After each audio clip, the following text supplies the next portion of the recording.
Hi guys, ipapakita ko sa inyo kung paano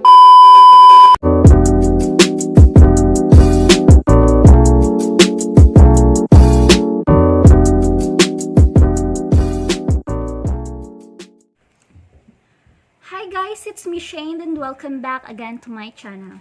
So ngayon, dahil naka-quarantine tayo, gagawa ulit ako ng panibagong nail extension dahil matagal na din akong hindi nakapag nail arts. Maybe mga 5 buwan na.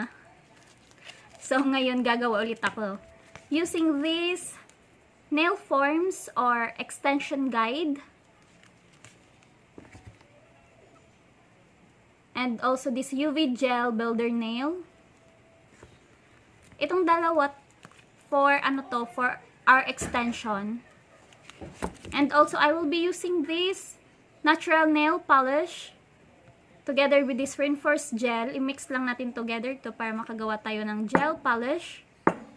And also, pag wala naman kayong reinforced gel, hindi naman, ito gel color clear only, kaya pwede natin siyang i-mix kahit anong kulay ng natural nail polish nyo. Kung wala kayong ganito, pwede nyo gamitin yung builder gel nyo. So, if you're interested, please keep on watching.